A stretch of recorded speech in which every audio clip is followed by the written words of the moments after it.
बिस्मिल्लाहिर्रहमानिर्रहीम। मेरे और हारून साहब की तरफ से तमाम देखने वालों को अस्सलाम वालेकुम। प्रोग्राम मुकाबिल में हम खुशामदीद कहेंगे। प्रोग्राम का आगाज़ करेंगे। बहुत सारी चीज़ें जो मैं आपके साथ डिस्कस करूंगी, मगर सबसे पहले हारून साहब, प्रोग्राम शुरू करने से पहले एक सवाल, ये बलूचिस्तान में क्या हुआ? जो आपको कल बताया था क्या हुआ? इसकी तस्दीक हो गई। क्या बताया था कल आपको? आपने जाम कमाल साहब से मुतालिक यही पेशगोई की थी और आज उन्होंने ट्विटर पे तस्दीक कर दिया। तो यही ना कि पार्टी के से वो सदारत से निकलेंगे। हारून साहब के अल्फाज दोहरा रहे हैं। मैं देखना चाहता हूँ आपका हाफजा कितना अच्छा। मेरा हाफजा अच्छा है हारून साहब, लेकिन माजरत मेरे पास पर्शियन इतनी ज्यादा मिली। पर्शियन में नहीं था वो शेर, वो उर्दू में शेर था, लेकिन वो इतना खालिस था। जी का जाना ठहर गया है, सुबह गया या शाम गया। पार्टी की सदारत से मुस्तफ़ी होने का मतलब यह है कि पसपाई इख्तियार कर ली, और जब पसपाई इख्तियार कर ली तो जाने का चांस और बढ़ गया। लेकिन वो तस्दीक कर रहे हैं कि मैं वजारत आला पर मौजूद हूँ, मौजूद हूँ तो नए चीफ मिनिस्टर का इंतखाब करना है, वो आसान मरला थोड़ी है। फर्ज कीजिए उस्मान बुज़दार को निकाल दें, सबसे बड़ी रुकावट क्या है निकालना चाहें तो नए चीफ मिनिस्टर का इंतखाब मुश्किल है। बलोचिस्तान में हर एमपी चीफ मिनिस्टर का उम्मीदवार होता है, याद रखिए। सादिक संजरानी साहब भी तो जा रहे हैं कल कोयटा। सादिक संजरानी साहब डबल गेम कर रहे हैं। किससे? दो पार्टियां हैं, दोनों से कर रहे हैं। एक मुखालिफ है, हामी, दोनों के साथ ही डबल गेम हुआ। किसी ने मेरे ताल्लुकात रहने न देना ताल्लुकात हारून साहब, चले मैं आपके ताल्लुकात थोड़े से और ख़राब करती हूँ, इस पर मैं डिटेल आपसे लेती हूँ कुछ देर के बाद, लेकिन ताल्लुकात थोड़े से और ख़राब करते हैं। दवाइयों की कीमतें ऊपर जा रही हैं हारून साहब, आप ड्रैप की बात करते रहते हैं। डॉक्टर फैसल सुल्तान की आप बेशुमार तारीफ करते हैं। ज़्यादा अहम इशू जो है तालिबान का, ड्रैप पे तो हम रोते रहेंगे जैसे उस्मान बुज़दार पे रोते रहे। न वज़ीर आज़म कुछ करेंगे, न वज़ीर सेहत कुछ करेंगे, न कैबिनेट कुछ करेगी, न सेक्रेटरी हेल्थ कुछ करेगा, ना मीडिया दूसरा इसको उठाएगा। भाई कोई जिंदा कौमें जो होती हैं उनमें नताइज पैदा होते हैं। चलिए इसके बात करते हैं, लेकिन वो खबर ब्रेक करें जिसका लोगों को इंतज़ार है कि खान साहब किस ग्रुप के साथ मुज़ाकरात कर रहे हैं, उनकी तारीख क्या है, उनका कनेक्शन किससे मिलता है और उन्होंने क्या कुछ किया पाकिस्तान में। वो गुल बहादुर ग्रुप के साथ मुज़ाकरात हो रहे हैं और उन्होंने 3 हफ्ते के सीज़ फायर का ऐलान कर दिया है उस ग्रुप ने। इसका मतलब क्या है? कहीं उनकी रिट थी तो किया है ना, मतलब हम धोखे में थे कि हुकूमत पाकिस्तान की रिट 7 अजला में कायम हो गई है, लेकिन वजीरिस्तान के एक इलाके में उनकी रिट है और जंग बंदी की है, इलाका हैंड ओवर नहीं किया। वेंडी शर्मैन आ रही है, अक़वाम मुत्तहिदा की रिपोर्ट में दहशत गर्दों में जो ग्रुप का ये टीटीपी का लीडर है उसका दहशत गर्दों में नाम है।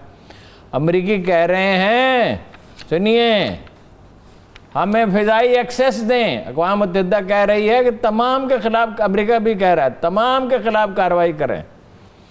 आपको मुतमईन करना होगा उन्हें कि तमाम के ख़िलाफ़ कार्रवाई कर रहे हैं। आइन को या तो माने, आइन को मानते हैं तो इलाका हैंड ओवर करना होगा, ठीक है।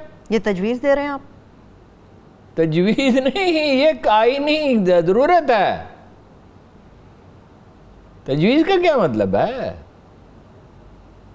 ये आइन का तकाजा है। सूफी मोहम्मद ने मुआहदा कर लिया, उसके 100% मुतालबात मान लिए, अगले दिन उसने कहा मैं आइन को नहीं मानता। यही कहते हैं ना ये कि हम आइन को नहीं मानते, पहले हम इस्लामी हुकूमत कायम करेंगे इंडिया की मदद से, तालिबान अफगानिस्तान की मदद से, और बेगुनाहों को कत्ल करेंगे। पहले 7 अजला पे इस्लामी हुकूमत कायम करेंगे, फिर करेंगे पूरे मुल्क पे। क्या मुज़्ज़िका खेज़ है, हिंदुओं के साथ मिलकर पाकिस्तान के अंदर इस्लामी निज़ाम को नाफिज़ किया जाएगा। और वो उनका दावा है कि तालिबान भी हमारी मदद करेंगे। अच्छा, अफगानिस्तान के तालिबान भी, वो कहते हैं हम नहीं करेंगे। ये कहते अब ये तो प्रैक्टिकली पता चलेगा। 70,000 बेगुनाहों को इन्होंने कत्ल किया है। अब तो ग्रुप है, अब एक ग्रुप की बात हो रही है। पूरी बेनज़ीर के कत्ल का उन्होंने एतराफ़ किया।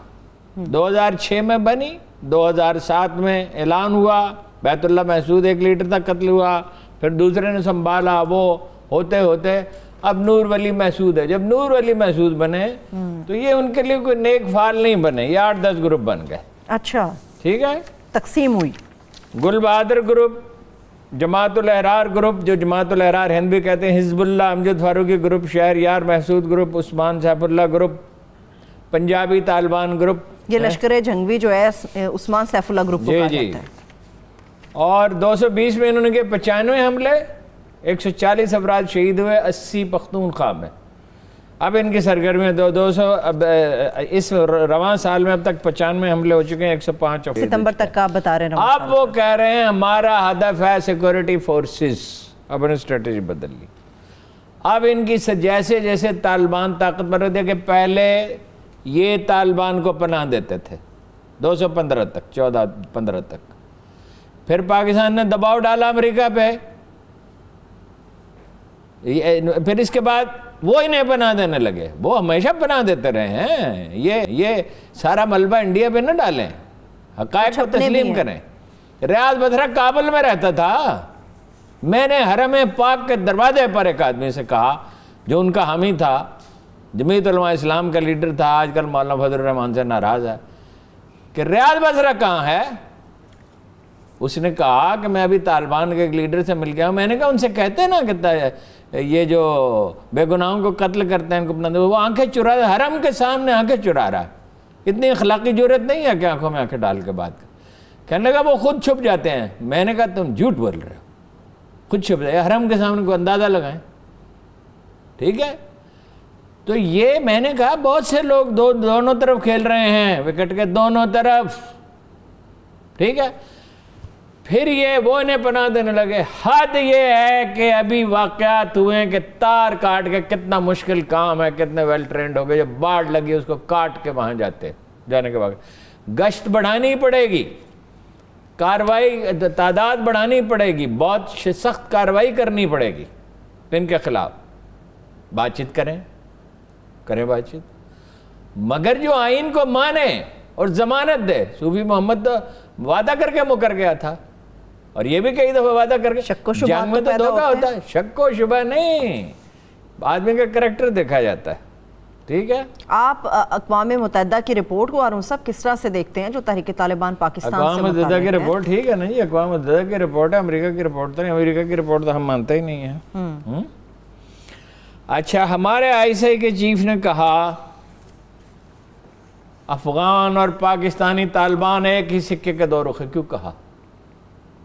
वो तो शहरी, उनका तो टारगेट नहीं थे अफगान तालिबान का, इसलिए कि बैत उनसे करते हैं उनकी पनाह हासिल करने के लिए जी। इक़्तिदार की नफ्सियात बड़ी पेचीदा होती है। सरीना होटल में हमला किया, अभी अपना दायरा कार बढ़ा रहे हैं। चीनी सफीर वहां ठहरा हुआ था, मैसेज किसको दे रहे थे? वो डैम की तामीर बंद है जी। ठीक है, तो जनाब ये जो है बड़ी एक ख़तरनाक सूरत हाल है। बेनज़ीर को कत्ल किसने किया? तो APS पे हमला किसने किया था? शेख साहब कहते हैं, शेख रशीद मुल्क के वज़ीर दाखिला, वो कहते हैं कि इस ग्रुप का उस मामले से कोई ताल्लुक नहीं है, कोई लेना देना नहीं है। गुल बहादुर ग्रुप तो बना ही बाद में है, तो ताल्लुक क्या हुआ? शेख साहब तो सारी दुनिया को अहमक समझते हैं, ये ग्रुप तो उस वक्त मौजूद ही नहीं था, वो तो TPT। फिर नूर वली ने दोबारा इनको मुत्तहिद करने की कोशिश की। उसमें जामन कौन बना? कौन? अल-कायदा। और उसमें कौन दूसरा हेल्पफुल था? पिछले बरस आपको खबर दी तो प्रोग्राम में से निकाल कर देख लें, कल चला दें, बेशक आ जाएगा तो मुझे उस पहले याद नहीं आया। ठीक है, और ये सारे ग्रुप फिर से मुत्तहिद हो रहे हैं, भत्ता लेने के वाक़यात हो रहे हैं। CNN को उसने इंटरव्यू दिया, चलो भत्ते पे बात में, CNN को इंटरव्यू दिया, अफगान तालिबान को मुबारकबाद दी और ये कहा कि सारे आलम इस्लाम की फतह है। और ये कहा अगर अफगान तालिबान अमेरिका को शिकस्त दे सकते हैं तो हम पाकिस्तानी फौज को शिकस्त दे सकते हैं।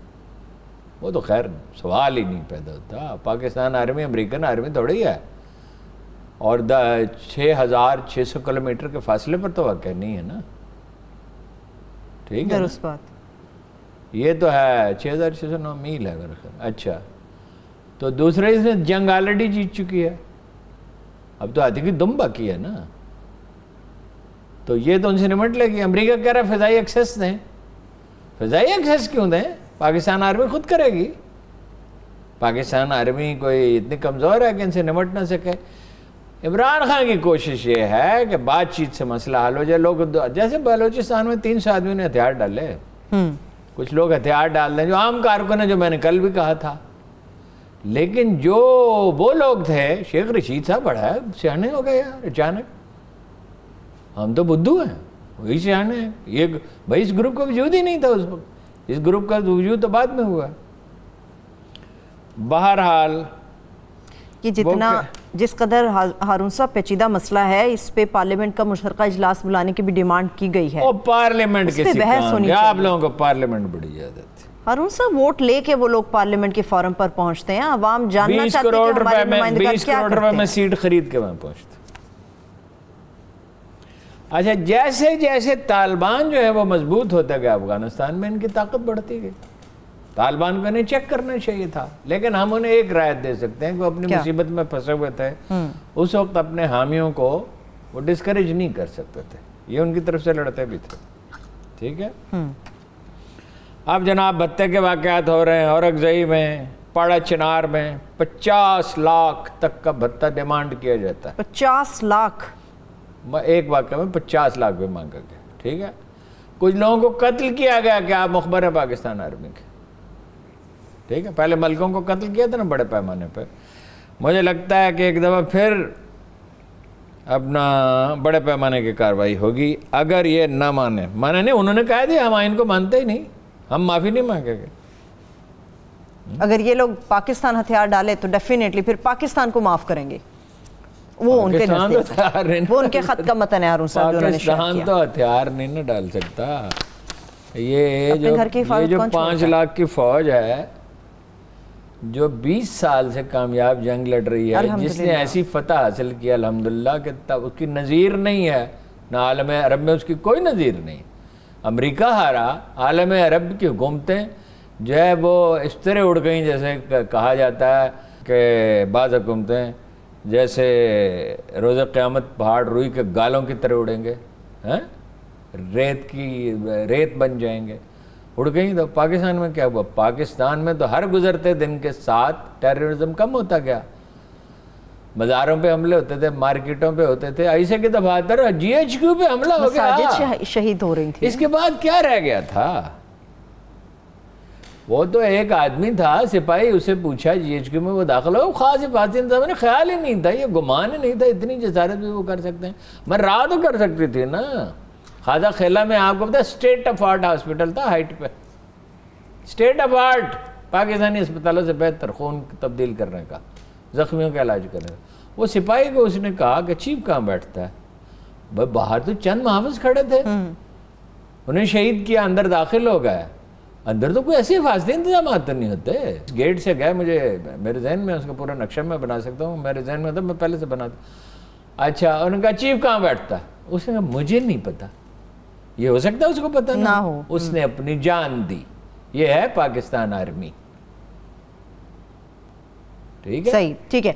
लेकिन हारून साहब चलिए, पाकिस्तान तो जो इकदाम उठा रहा है, कर रहा है, और अल-एलानिया वज़ीर आज़म बात भी कर रहे हैं, क्यों नहीं कर रहा? इसीलिए नहीं कर रहा ना। ईरानियों के तहफ़्फ़ुज़ात हैं, चीन के तहफ़्फ़ुज़ात हैं, ताजिकिस्तान के तहफ़्फ़ुज़ात हैं, रूस के तहफ़्फ़ुज़ात हैं। तो तस्लीम किया जाए तो कहले न किया जाए। तो फिर वज़ीर आज़म ये बात क्यों कर रहे हैं कि दुनिया को जल्द या बदेर इनको तस्लीम तो करना पड़ेगा? तो जल्द या बदेर तस्लीम करना पड़ेगा। ये अपने आप को अमेंड करेंगे और दुनिया भी अपने आप को अमेंड करेगी। सुलह इसी तरह होती है जंगों में। सुलह में ये नहीं होता कि एक फरीक की सारी बातें मान ली जाए। ठीक है, ठीक। अवाम को किस तरह से एतमाद में लिया जाएगा इस फैसले के ऊपर? हारून साहब फिर आगे बढ़ूंगी मैं। देखिए ना जी, अवाम को नताए जाएंगे तो एतमाद में लिया जाएगा, अवाम को एतमाद होगा। जनरल कियानी ने नवाज शरीफ से कहा था 3 चीज़ें हैं, आइन की हुदूद में, मुकर्रा मुद्दत में, और मौलवियों को शामिल न करें, वो इसको टेक ओवर कर लेंगे। उन्होंने करने की कोशिश की। मौलाना समीउल हक मरहूम ने, अल्लाह ने माफ़ करे, उन्होंने एक आदमी को खुद ही नामजद कर दिया कमेटी में। वो कमेटी को पहले दिन से हमें पता नाकाम होना, यानी नवाज शरीफ ने मुद्दत भी मुकर्रर नहीं की, आइन के 3 शर्तों की खिलाफ वर्जी की। नतीजा उसका जो निकलना था वो निकला। ये पोजीशन ऑफ वीकनेस से नहीं मुज़ाकरात किए जाते। टेररिस्टों के साथ मुज़ाकरात बरतानिया के भी करना पड़े थे, आयरलैंड वालों के साथ, हत्ता कि रेफरेंडम कराना पड़ा। वो 2-1 साल पहले याद है ना रेफरेंडम हुआ था, तो बस रेफरेंडम में उन्होंने बरतानिया के साथ रहने को तरजीह दी जी। तो अपने सर्वे साहब का कारोबार वहीं है,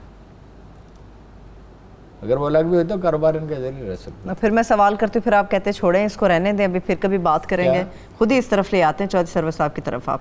चलिए फिर इसको बाद में उठा रखती हूँ हारून साहब, इस पे बात कर लूँगी मैं। अपना दोस्त है तो फिर क्या कर रहे हैं, उसको याद आती है उसको। आप इमरान खान साहब के बारे में भी ये कहते थे, मैंने सवाल किए, फिर आपने कहा वो मेरा दोस्त नहीं है। आप कह दें वो मेरा दोस्त नहीं है। अखबार रईस और सियासतदान की दोस्ती से बड़ा कोई झूठ ही नहीं है, इस पे इन्वर्टेड कामत लगे हुए हैं, आपको दिखाई नहीं दिए। मेरा विजन अभी इतना क्लियर नहीं है हारून साहब। चलिए हारून साहब, ड्रैप के ऊपर मुझे कुछ बात करनी है। लेट्स सी इसके रिजल्ट्स क्या आते हैं। ताजिकिस्तान इससे मुतल्लिक है। चलिए फिर ताजिकिस्तान की सरहद पे इमरान खान क्यों गए ताजिकिस्तान? ताकि ताजिकिस्तान को एतमाद में लें। ताजिकिस्तान सबसे ज्यादा रेलेवेंट है, इसलिए कि उन्होंने पनाह दी है कुछ लोगों को। ताजिक आबादी 20 से 30% है और वो सबसे करीब है रूस के, और वहाँ इंडियन अड्डा है जी। और जब वो यहाँ दौरे पे आया, आपने उसकी बॉडी लैंग्वेज दी, देखिए वो खुश नहीं था, जैसे को मेहमान आ तो जाए मगर कहे भी मैं मजबूरी से आया हूँ। इमरान खान साहब उसको समझाने के लिए गए, समझाते बहुत हैं, समझते कम है, समझाते ज़्यादा है। अच्छा, आज उन्होंने टेलीफोन किया उसको, ठीक है। ताजिकिस्तान पे सबसे ज़्यादा करीबी हलीफ है रूस का, और रूस डबल गेम कर रहा है। अब यहाँ भी रूस डबल गेम कर रहा है, वो क्या डबल गेम है? मदद भी कर रहा है अफगानों की, ये भी कह रहा है कि तस्लीम करना पड़ेगा। सिर्फ इमरान खान साहब नहीं कह रहे हैं, सभी कह रहे हैं, जुबान हाल से कम कह रहे हैं। चीनी भी मदद कर रहे हैं, और रूसियों ने तालिबान की मदद भी की है, चीनियों ने भी की है। तो डबल गेम क्या है रशिया की? फिर इसमें क्या डबल गेम है? उसमें ताजिकिस्तान से प्रेशर भी डाल रहे हैं ना, ये है डबल गेम। ठीक है, लेकिन आप जिस अड्डे की बात कर रहे हैं इंडिया की ताजिकिस्तान के, हारून साहब उन्होंने तो जब सदर उनके आए और उन्होंने ये कीन-दहानी कराई थी कि वो अड्डा ऑपरेशनल नहीं है, अब कोई लेना देना नहीं। ऑपरेशनल नहीं है ना, मगर बना था ना, तो क्यों बना था? ऑपरेशनल नहीं है। तारीख जब दरिया अपना रुख तब्दील करते हैं, अफगानिस्तान के एक दरिया ने रुख तब्दील कर लिया था, it was almost 100 years back. उसका नतीजा ये निकला, अफगानिस्तान की जोग्राफी हदूद ही बढ़ गई। वो दरिया यूं आ रहा था ना, यूं चला गया, तो सैकड़ों मुरब्बा मील का इलाका, हज़ारों मुरब्बा मील का इलाका उन्हें मिल गया, जहाँ पश्तून कबाइल को आबाद किया गया। हिकमत यार के वालिद ग्रामी लाला अब्दुल कादिर को भी वहाँ आबाद किया गया, और वो उनके कबीले के जो सरदार थे, उस शेर खां उसका नाम था, उसके नाम पे उस बंदरगाह का नाम है। हम तो कहते हैं ना बंदरगाह, वो कहते हैं बंदर गाह नहीं कहते। तो जब वक्त दरिया अपना रुख, वक्त का दरिया अपना रुख तब्दील करता है तो चीज़ें बदल जाती हैं। अब ताजिकिस्तान की पॉलिसी ज़ाहिर है वो नहीं होगी, लेकिन वो उन्हें अंदेशा तो है कि अगर ये मजबूत होगा तो हमारे लिए मसाइल पैदा करेंगे। ताजिकिस्तान में मसाइल पैदा हो गए तो दूसरी रियासतों में हो सकते हैं। रूसी जो अमरीकी भी यही कहते हैं, अमरीकी कहते हैं कि भाई ये जो सूरत हाल है, इसमें एक बार फिर हमारे लिए ख़तरात पैदा हो सकते हैं, यहाँ बैठ के मनसूबाबंदी हो सकती है। आपको बताया ना, अलकायदा से, लश्कर जंगवी से इनके ताल्लुकात हैं। सही। इन सब की माँ है अलकायदा। दाइश उसकी पैरवी में बनी, ये फिर उसकी पैरवी में बने, यानी वो जो बेगुनाहों को कत्ल करते हैं। देखिए, एक है जंग आज़ादी, कश्मीरी भी लड़ रहे हैं जी। उनको तो कहने को तो इंडियन दहशतगर्द करते हैं, कहते हैं, क्या कहते हैं वो हिंदी फिल्मों में, क्या उनको कहते हैं, क्या कहते हैं दहशतगर्द को? और आतंकवादी। हारून साहब, मेरा भी हाफजा जरा कमजोर है, आतंकवादी कहा जाता है। आतंकवादी, हाफजा कमजोर है, ये मुझे पता था, आप इंडियन फिल्में देखते हैं। आतंकवादी ये हो नहीं सकता, आपको पता नहीं। तो अब ना जो है, अफगान तो अपनी जंग आज़ादी लड़ रहे थे, मगर उन्हें एहसास होना चाहिए कि पाकिस्तान से तो खुराक के ट्रक जा रहे हैं, शहरी डोनेट कर रहे हैं। अब तक जो डोनेशन है 3 अरब से ज़्यादा हो चुकी हैं, और बहुत ज़्यादा होंगी, और ठीक कर रहे हैं। ठीक है, भूखों को खाना खिलाना ज़रूरी है। मरीजों का भी काफ़ी मसला है हारून साहब, मरीजों का भी मसला है, सब हुकूमत पाकिस्तान की हिकमत अमली बाई एंड लार्ज ठीक है। बाद लोग कहते हैं फ़ौरन तालिबान को तस्लीम कर ले, मैं इस पर सोचता रहा, मैं आज इस नतीजे पर पहुँचा कि बिल्कुल नहीं। सारे चीन, पाकिस्तान, ईरान, वस्ती एशिया की रियासतों को और रूस को एक साथ तस्लीम करना चाहिए। फिर दुनिया जब ये मान जाएंगे तो दुनिया भी मान जाएगी। ये मानेंगे ही तब जब वो कोई शरात तस्लीम करेंगे इंक्लूसिव गवर्नमेंट। इंक्लूसिव गवर्नमेंट से ये मुराद नहीं है कि इक़्तिदार तालिबान के पास ना हो, फैलाओ, वो कह रहे हैं इक़्तिदार में बहुत ज़्यादा हिस्सेदारी नहीं हो सकती। मतलब ये है कि हज़ारा, तुर्कमेनिस्तान, ताजिकिस्तान, नूरिस्तानी, इन सब की नुमाइंदगी होनी चाहिए। चलिए ठीक है, एक ब्रेक की तरफ चलते हैं, ब्रेक से वापस आएंगे तो गुफ्तगू का सिलसिला यहीं से आगे बढ़ेगा। पॉलिटिक्स, पाकिस्तान की सियासत जो है उसके ऊपर बात करेंगे, मगर एक और माफिया, इमरान खान साहब तमाम माफिया को पकड़ते हुए नजर आते हैं, मगर एक ऐसा माफिया जो अभी तक बेलगाम है और मुसलसल लोगों की गर्दनों पर ऐसे उन्हें छुरियाँ चलाई हुई हैं। दवाओं की कीमतें इस हद तक बढ़ गई हैं कि लोग अपने बीमारों को, अपने प्यारों को बचाने से कासिर हैं, नहीं बचा पा रहे हैं। अस्पतालों में भी ये मामला बड़े गड़बड़ हुए हैं। ड्रैप के हवाले से बात करेंगे कि इस माफिया को कैसे कंट्रोल किया जाएगा, और इनके हवाले से फॉलोअप हारून साहब के पास बड़ी डिटेल्स हैं जो आपके साथ शेयर करेंगे। हमारे साथ रहिए। बड़ी कोशिश।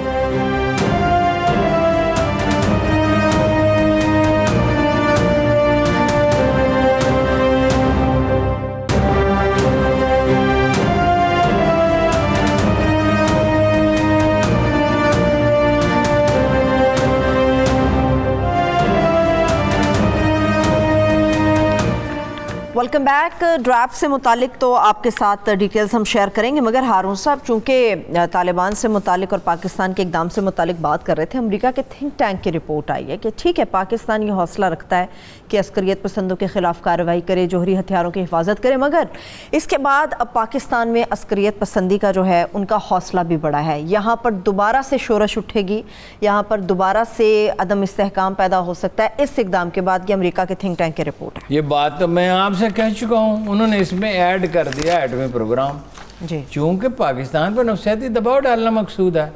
लेकिन पाकिस्तान आर्मी जिसने उस वक्त इन पर काबू पा लिया जब हफ्ते में 5 धमाके अप टिल 5 होते थे, 3 तो ज़रूर होते थे, और हर धमाके 50-60 आदमी मरते थे, और मायूसी थी इतनी गहरी थी कि समझ में नहीं आता था। उधर कराची में रा का एजेंट बैठा था, उस पर काबू पा लिया तो अब नहीं पा सकेगी।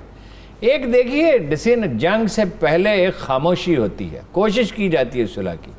दुश्मन ममालिक भी, ये तो अपना ही मुल्क है, एक दूसरे के साथ जंग में पहले कोशिश करते हैं कि सेटलमेंट हो जाए, तो पाकिस्तान आर्मी इस पर काबू पा लेगी। एक बड़ा अहम नुक्ता है हारून साहब उनकी रिपोर्ट में, वो कहते हैं कि अमेरिका पाकिस्तान के जोहरी हथियारों के बारे में बड़ा फिक्रमंद है। वो बड़े फिक्रमंद है जी, बहुत।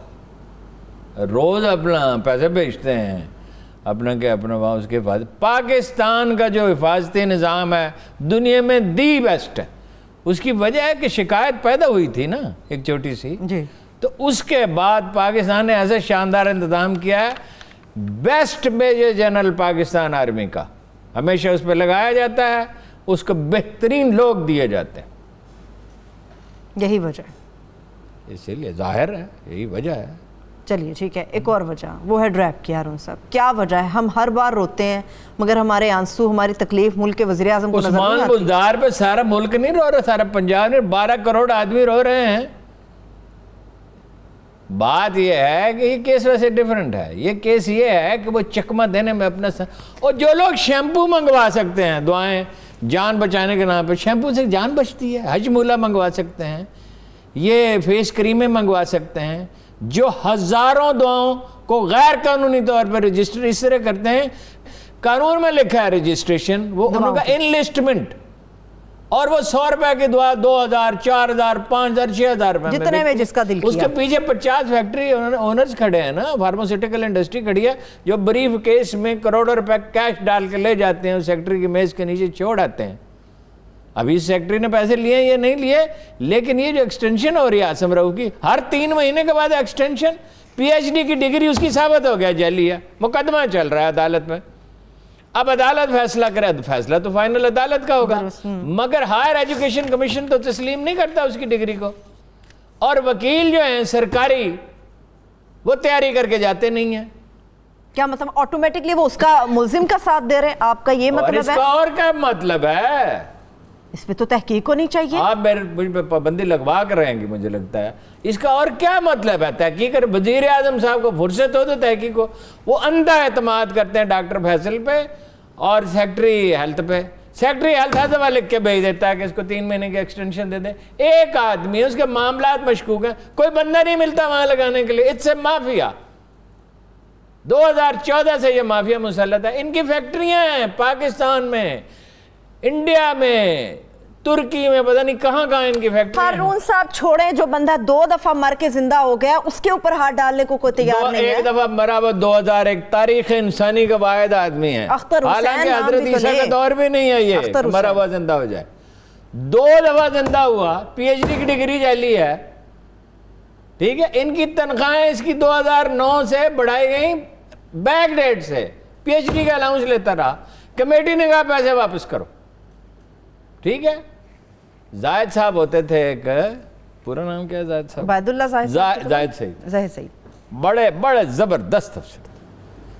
उन्होंने इसकी इंक्वायरी कराई हायर एजुकेशन कमीशन से, फिर और इंक्वायरीज हुई। हर कमेटी ने कहा कि ये जो लोग हैं इनको ये 19वें ग्रेड में तरक्की इनकी 18 में वापस किया गया। इसके बावजूद वहां वो सिर्फ बैठे नहीं और 2 वजीर खा गए। तीसरा वजीर जो है उसको चकमा दे रहे हैं। वो सादा आदमी, मैंने डॉक्टर फैसल के बारे में ये गुमान नहीं कर सकता कि वो करप्शन में मुलव्वस हो सकते हैं। देखे ना, हमने उनको शौकत खानों में देखा है ना, बहुत नीट एंड क्लीन आदमी है वो। मेरा ख्याल उधर लगे हुए हैं। अफसर बाद होगा चकमा देते हैं। इस सेक्रेटरी हेल्थ को तो मेरा ख्याल बदल डालना चाहिए। मतलब कैसे रिकमेंड कर रहा है? रिपोर्ट कैबिनेट डिवीजन में पड़ी है, IB की भी रिपोर्ट पड़ी है। अब वो जनाब हर दफा चकमा दे देते हैं। डॉक्टर फैसल को ये केस लड़ना चाहिए। ये उबैदुल्लाह साहब का क्या रोल है, जो चेयरमैन रजिस्ट्रेशन बोर्ड है, इनका क्या रोल है? इन्होंने एक नई टर्म निकाली है, इनलिस्टमेंट। ये दुनिया में कहीं है ही नहीं भाई। दवाई लेबॉर्ट्री में चेक नहीं हुई, कीमत का तयन ही नहीं करते दवाई का। आप तो करड़ी गैर कानूनी की बात करें। अख्तर हुसैन साहब का आपने नाम ले दिया, हारून साहब, उबैदुल्लाह साहब का, फखरुद्दीन साहब का नाम ना भूलें। फखरुद्दीन भी इसी लिस्ट के अंदर शामिल है। हाँ, फखरुद्दीन। अब होगा करना क्या है हारून साहब? गरीब अवाम के पास दवाएं खरीदने के पैसे नहीं है, आमदन लोगों की नहीं बढ़ी। करना क्या है? करना क्या है? रोना है, गिरिया करना है, स्यापा करना है, वजीर आजम से कहना है और वजीर आजम साहब खुदा का खौफ करें, किसी गैर जानबदार आदमी से इंक्वायरी कराएं, IB की रिपोर्ट मंगवाएं, नहीं बनी हुई है तो बनवाएं, IB के किसी अच्छे अफसर को लगाएं, ISI से मदद लेनी पड़े लें, इनके एसेट्स का पता करें। डॉक्टर उसने नरेश कुमार ने आपको समझाया था कैसे इंक्वायरी की जाती है, एंड यू नो इट। भाई माफिया एक दिन में सारी नहीं खत्म होती, एक एक करके खत्म करें। इसको तो हम पॉइंट आउट कर रहे हैं, इसके सारे फैक्ट्स बता चुके हैं, क्यों नहीं करते? लेकिन क्या ये अलमिया नहीं हारून साहब, हर इशू के ऊपर तमाम लोग बोलते हैं, सियासतदान हो, अपोजिशन के हों या हुकूमत के, इसके ऊपर कोई बात करने को तैयार नहीं है। कोई किसी भी मेजर इशू पे नहीं बात करते लोग। जो है ना, जिस चीज़ पे हुकूमत की मजम्मत की जा सके ना, सच झूठ। अपोजिशन भी तो निकम्मी इतनी है ना कि इमरान खान ने दरख्त नहीं लगाया। और इमाम गजाली ने कहा किसी पे झूठा इल्ज़ाम ना लगा, तुम्हारे सच्चे इल्ज़ामात भी बेईमानी हो जाएंगे। ये दिन का हाल है। पेट्रोल की कीमत बढ़ गई, मार डाला पेट्रोल बम। एक इस्तेलाह अखबार नवीसों ने ईजाद किया। अखबार नवीस भी ऐसा जुल्म करते हैं। ओ भाई, कीमत हो गई $40-50 से $75-80 कीमत हो गई है पेट्रोल की कीमत। अब इंडिया से कम है। जो हुकूमत की गलती है वो बताएं ना, जो गलती नहीं है उस पर क्यों करते हैं? ठीक है, लेकिन वैसे आज फारूक हबीब साहब को मैं सुन रही थी, कुछ खबरी तो उन्होंने दी है महंगाई की, आपने चूंकि बात की है महंगाई नीचे आएगी हारून साहब। अब पता नहीं दवाओं की उन्होंने आज दी है, हम आपको इतने दिन पहले बता चुके हैं। वजीर खजाना मैं जानती हूँ, सबसे पहले आप नहीं ब्रेक यहाँ पे। वो अपना आटा, दालें, चीनी, गंदम आटा एक ही होता है। गंदम और आटा 2 अलग-अलग चीजें नहीं। जनाब ने चक्की पीछे नहीं पावे, फिर पता लगे ना। अरुण साहब, पिसाई के पैसे अलग होते हैं, ये मैं आपको बता दूं। पैसे अलग होते हैं। हमने अपने बचपन में देखा है कि हमारे अपने घर में भी कि चक्की पीस के आटा बनाया जाता है। मैं हारून साहब इतनी पुरानी नहीं, लेकिन मैंने वैसे चक्कियाँ चलती हुई देखी, इतनी पुरानी नहीं हूँ, आप ज्यादा पुरानी फिल्मों में। नहीं, मैंने हकीकतन अपनी आंखों से देखी हारून साहब। चलो अब ये बहस थोड़ी और तरफ चली जाएगी हारून साहब। मुझे उमर शरीफ साहब से मुतालिक में बात करनी है हारून साहब। बेताज बादशाह थे, यकीनी तौर पे एक बड़ा खला उनके बाद पैदा हुआ है पाकिस्तान की कॉमेडी के अंदर। बात करते रहेंगे, ये ड्रैप का तो देखे ना ये मसला, यानी कमाल है। आपने इस पे गौर, कोई इस पे गौर नहीं करता कितना गिरिया इतना बड़ा जुल्म बरपा है और 4 आदमी हैं अरबपति और उनके पीछे खरबपति खड़े हैं। भाई एक दवाई जो 100 रुपये में मिलनी चाहिए वो 6,000 रुपये में मिल रही है। आपने अपना करीबी आदमी लगाया अमरकैनी, वो फेल हो गया, नाकाम हो गया, आपने उसको उठा के कहीं और पार्टी का अहदेदार बना दिया, वहां भी वो वही कारनामे अंजाम दे रहे जवान दे रहा। जफर मिर्जा साहब को हटा दिया, फैसल साहब को शौकत खानम अस्पताल से लेके उठा के लाए कि भाई इसको मैं जानता हूँ, ये साफ सुथरा आदमी है। अब सिर्फ साफ सुथरा होना काफी नहीं है। जनाब अमीर माविया और जनाब अमर बिन अल्लास अजीम तरीन साहबी नहीं थे, उन्हें गवर्नर क्यों बनाया हजरत उमर ने?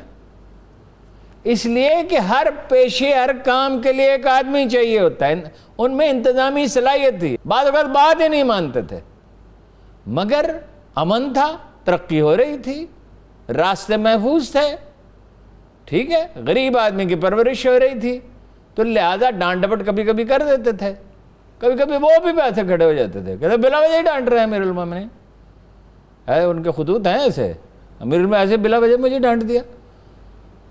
तो देखो ना, हर काम के लिए ये तो रोना यही है ना, मर्दम शनासी नहीं है खान साहब में। आप हारून साहब अपनी गुफ्तगू में जिस तरह से इस्लाम की बताते हैं बातें और तमाम वाक़यात अवाम के सामने रखते हैं, तो रियासत मदीना का नारा तो इमरान खान साहब भी लगाते हैं ना, उसी तर्ज पे चल रहे हैं। गुस्ताखी, 2 गुस्ताखियां पाकिस्तान में आम हो गई हैं, किसी को शर्म ही नहीं आती, बार बार समझाने के बावजूद। या तो पॉइंट आउट न किया हो, भाई पॉइंट आउट मुझे एक आदमी कर दे, मैं बाहर निकल रहा हूं, मुझे एक आदमी पॉइंट आउट कर दे, दफ्तर का सबसे जूनियर मुलाजम पॉइंट आउट कर दे, बाहर बिजली की नंगी तार पड़ी है, न जाए इधर, तो मुझे रुक जाना चाहिए ना। कितनी दफा मैं कह चुका हूं ये गुस्ताखी है। रियासत मदीना तो जनाब उमर बिन अब्दुल अजीज ने कहा, जिनके साथ बाद फुक़हा कहते हैं रज़ी अल्लाह ताला अन्हु का जायज़ है, हालांकि वो रसूलुल्लाह के अहद में नहीं थे, खुलफाए राशिदीन में उनको शुमार करते हैं, क्योंकि उन्होंने बिल्कुल इसी पैटर्न पर हुकूमत की। दूसरा सादिक और अमीन, कितनी दफा कहा है भाई आइन में तब्दीली करें, ये सारी पार्टियां, जब रसूलुल्लाह सल्लल्लाहु अलैहि वसल्लम के सिवा किसी को कभी सादिक और अमीन कहा ही नहीं गया, तो ये कैसे अपने लिए आइन में ये चीज, तो ये कैसे एक आम आदमी सादिक और अमीन, ठीक है, वो आदमी जिसमें जुर्म साबित ना हो, उसको अदालत यही कहती है ना भाई इस पर कोई इसने बदअंती नहीं की है, इसने चोरी नहीं की, ठगी नहीं की है। सादिक और अमीन यानी खत्मुल मुरसलीन के नाम के जो लकब है वो उसको दे दिया। भाई हो गई गलती, गलतियां होती हैं, गलतियों से नहीं माशरे तबाह होते, ना कोई इंडिविजुअल तबाह होता है, गलतियों पर स्टैंड लेने से होते हैं। और ये उलमा हैं, ये उलमा हैं इस मुल्क के, रोना आता है इस बात पे कि कोई खड़ा नहीं होता इस बात पर, ये क्यों सादिक और अमीन की इस्तिलाह इस्तेमाल होती है। धीमे से कहते हैं ये रियासत मदीना तो गुस्ताखी लगती है, भाई है गुस्ताखी, लगती क्या है, अल्लाह ऐलान इस बात के ऊपर आए और बताएं कि ये गलत है, दम ही नहीं है। वो अकबर के क्या कौन शायर था, उसने कहा अकबर के दौर का, उस वक्त तो फारसी जुबान थी, नेस्त ममदूह सदावार मदा, नेस्त महबूब सदावार गजल, कोई नहीं है जो मदा के काबिल रहो, कोई नहीं है जो जिसके लिए गजल लिखी जा सके। भाई अजीब लोग हैं, यानी ये एक उलमा हैं जो लॉबिंग कर रहे हैं कि ये तालिबान जिन्होंने 70,000 इंसानों को कत्ल किया, इनको माफ कर दिया जाए, 70,000 कत्ल माफ कर दिया। आपका मतलब है उलमा हज़रात ने इमरान खान साहब को प्रेशराइज किया इस चीज के लिए, लॉबिंग कर रहे हैं ना, हुकूमत में शामिल लोग भी हैं उसमें, जो मौलवी साहबान हुकूमत में शामिल है। वो जब मरहूम समीर हक ने नहीं फांसी लिया था इमरान खान को, भाई मैं फजलुर रहमान के खिलाफ तुम्हारी मदद करूंगा, वो फजलुर रहमान से खुद निपटे ना। हारून साहब, अवाम के जज्बात के साथ ये एक खिलवाड़ है। जब हम सादिक और अमीन की बात करते हैं, वो बहुत बड़ा जुल्म है, मुसलमानों के जज्बों से खेल रहे हैं, ये क्या मुंह दिखाएंगे। मैं तो हैरत ज़दा हूं। देखो खता और चीज है, मैं इतनी बड़ी जहालत, इतनी बड़ी जहालत रियासत मदीना और सादिक और अमीन। चलिए हारून साहब ब्रेक की तरफ चलते हैं, बाकी गुफ्तगू करेंगे एक ब्रेक के बाद, हमारे साथ रहिए। फिर आप ये कोशिश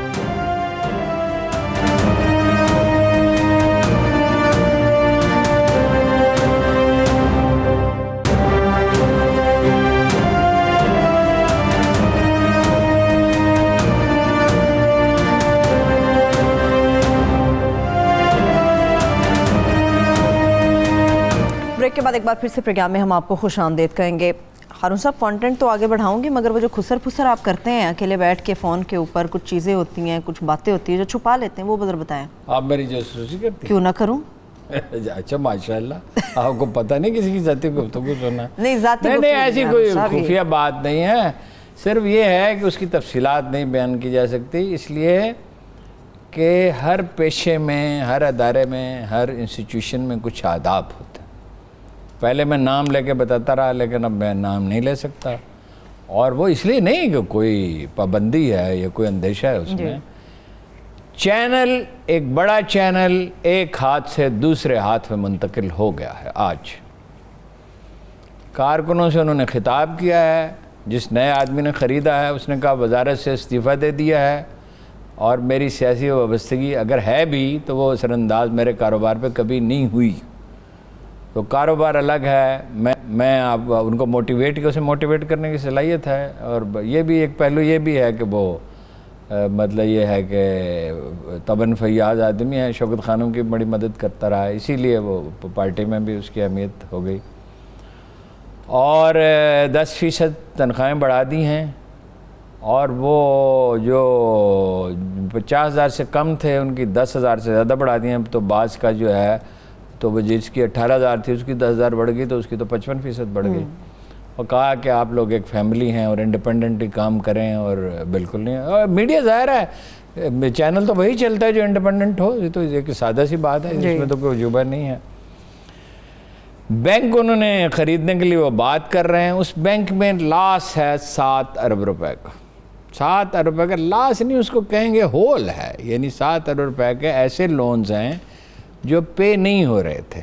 उसमें 4 अरब का बंदोबस्त उन्होंने कर लिया है, 3 अरब का बंदोबस्त कर लेंगे। तो वैसे तो नए बैंक का लाइसेंस तो नहीं मिल सकता, जैसे नया चैनल खड़ा करना बहुत मुश्किल है। चैनल तो कामयाब करना उससे भी ज़्यादा मुश्किल, और बहुत मुश्किल है। चैनल ये तो मोस्ट डिफ़िकल्ट जॉब है। वो कहते हैं देयर इज, ये शेक्सपियर से मंसूब है, लेकिन मेरे ख्याल ऑस्कर वाइल्ड ने कहा है there is always place at the top. आप लोग भी तैयार हो जाए मुकाबले के लिए, ठीक है ना जी, ज़्यादा मेहनत करनी पड़ेगी। तो बैंक में वो जो बैंक भी होगा और चैनल भी होगा, और वसी अरीज उनका कारोबार है, ठीक है। तो ये वो खबर थी जिस पे आप जासूसी आपने मेरी की, खुचर पुचर। तो देखिए, देखिए फिर दरवाजे के पीछे खड़े होकर सुना था, बस करीब से गुजरते गुजरते मैंने सुना कि आप कुछ ज़्यादा हम गुफ्तगू कर रहे हैं। और देखिए मेरा कमाल हारून साहब, वो खुसर पुसर मैंने बतला दी लोगों को कि क्या आप खबर थी। ठीक है हारून साहब, एक और ख़बर जिसने बड़ा रंजीदा किया, और आज चाहने वाले, जो किसी के भी चाहने वाले होते हैं, आज वो रंजीदा है, दुख में है। सियासतदानों ने अफसोस किया। उमर शरीफ कॉमेडी में, देखिए बात ये है, अहमद राही एक बड़े शायर थे, दुरुस्त, एक अजीम शायर थे, मैं उनका बड़ा मद्दाह था। उन्होंने एक अजीब बात लिखी। उन्होंने लिखा है कि चांदनी रातों में पंजाब के देहात में जब कोई रातों को गाता है हीर, और ये मिसरा पड़ता है, डोली चढ़दियाँ मारियाँ हीर चीकां, मैनू लै चले बाबला वे। तो लोगों की आंखों से जो आंसू बहते हैं वो हीर के लिए नहीं होते। हर एक ने ज़िंदगी में कोई लाल गंवाया होता है, हर एक ने कोई दुख झेले, हर इंसानी ज़िंदगी में कोई ना कोई। महात्मा बुद्ध तो ये कहते हैं ज़िंदगी है ही दुख है, मगर कुरान मजीद कुछ और कहता है। कुरान मजीद कहता है नेमत भी है, तंगी के साथ आसानी भी है, बल्कि 2 दफ़ा कहता है फ़इन्ना माल उसरि युसरन, इन्ना माल उसरि युसरा। ये जो मौत का खौफ है, जब इंसान इस दुनिया में आया तो क्या था, वो तन्हा था, जनाब आदम अलैहिस्सलाम और अम्मा हव्वा और फिर उनकी औलाद। तो 2 खौफ उसके अंदर पैदा हुए, एक सर्वाइवल का, सरसराती हुई हवाएं और जंगल और समंदर और पहाड़ और गारें और भेड़िए और शेर और चीते।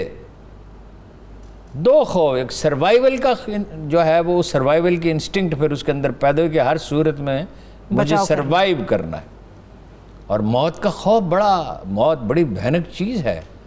मतलब जाहिर है तो मौत के खौफ से तो ऊपर सिर्फ वो उठता है ना जिसकी सारी ज़िंदगी उजली हो, वरना तो मौत का खौफ तो होता ही है। तो एक जब कोई मशहूर आदमी उठता है तो उसका जो जाहिर है तासुर ज़्यादा गहरा और हर मौत जो है वो आपको खौफजदा करती है।